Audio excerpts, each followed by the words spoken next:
Good morning. I'm meteorologist Dave Epstein. It's Friday, the 22nd of May, Memorial Day weekend on the way. And yesterday I'm so happy. I got my tomatoes in, I got a bunch of peppers in, I got my eggplants in, I got impatiens in.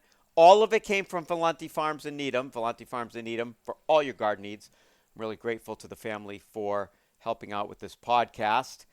And yeah, they've got great stuff. The place looks great. It really does. There's some great perennials outside this one little corner where they've got some natives.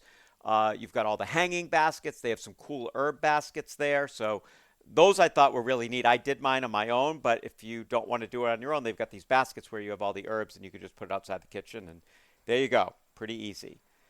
Pretty easy forecast for today. We'll have some high clouds, temperatures in the 60s, but it's dry.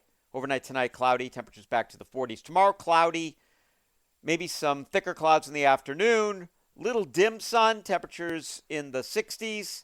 Sunday, some showers, especially from the Mass Pike south. The further north you go, it'll be fewer showers. It's going to be cool, only in the upper 50s. The Memorial Day looks much warmer, near 70.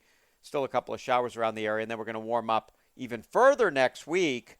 We're going to be up near 80 by Tuesday, and then it does remain fairly mild on Wednesday, around 80, Thursday 70. So the weekend you want, the weather you want for the weekend is Tuesday, Wednesday, and Thursday of next week.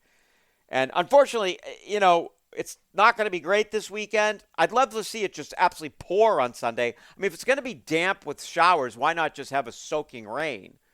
But as of now, it's not in the cards. We'll take a look at it if it changes over the weekend. Otherwise, I'll speak with the guys on Monday. Have a great weekend.